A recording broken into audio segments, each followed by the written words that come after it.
ये कहानी एक ऐसे वज़ीर की जिसने अपना सारा जीवन राज्य की सेवा में लगा दिया। वो राजा का बहुत चहेता था और इस बात के कारण उस राज्य में काफ़ी लोग उससे जलते थे। उन लोगों ने ये तक साबित कर दिया कि वो वज़ीर गद्दार है और राजा ने उस वज़ीर को अपने सामने बुलाया और कहा, वज़ीर, तुम्हें पता है ना कि गद्दारी की सज़ा मौत है। मैं तुम्हें इन जंगली कुत्तों के सामने फेंक दूंगा और ये कुत्ते तुम्हारा मांस नोच नोच कर खा जाएंगे।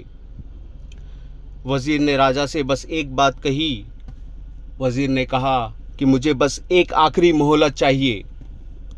राजा ने उसकी इच्छा पूरी की और वज़ीर ने कहा कि मुझे बस 10 दिन का समय चाहिए ताकि मैं पैसे जमा कर कर अपने बच्चों को दे सकूं और चैन से मर सकूं। राजा ने कहा ठीक है, और ये बात सुनते ही वज़ीर जंगल की ओर चला गया। उसने कहीं से तो भी 100 सोने के सिक्के जमा किए और उस इंसान को ढूंढ निकाला जो उन कुत्तों का सेवक था। उसने उस इंसान से कहा कि सिर्फ 10 दिन के लिए मुझे इन कुत्तों की सेवा करने दो। ये लो 100 सोने के सिक्के, इनका खाना पीना अब मैं देखूंगा। वो इंसान वज़ीर की बात मान लिया और वो कुत्ते वज़ीर के साथ 10 दिन तक रहने लगे। वज़ीर उनका खाना पीना और उनकी देखभाल करने लगा और ठीक 10 दिन बाद वो वापस राजा के पास चला गया।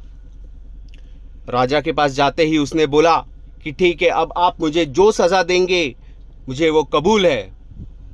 राजा ने अपने सैनिकों को कहा कि इस वज़ीर को इन कुत्तों के सामने फेंक दो ताकि वो इन्हें मार डाले। लेकिन राजा ये देखकर आश्चर्य हो गया कि कुत्तों ने वज़ीर पर हमला नहीं किया, बल्कि उनके सामने दुम हिलाने लगे। राजा एकदम आश्चर्यचकित होकर वज़ीर से पूछा कि ये क्या हो रहा है। तो वज़ीर ने कहा कि मैंने इन कुत्तों की सिर्फ 10 दिन सेवा की और ये मुझे नहीं मारना चाहते हैं। पर राजा जी, मैंने तो आपकी 30 साल तक सेवा की और आप दूसरों के कहने पर मुझे मारने निकले थे। राजा को अपनी गलती का एहसास हुआ और राजा ने उन लोगों को ढूंढ निकाला जिन्होंने वज़ीर के खिलाफ ये साजिश की थी। लेकिन वज़ीर ने उन्हें भी माफ़ कर दिया और पहले की तरह राजा के साथ उसका जीवन हंसी खुशी बीतने लगा।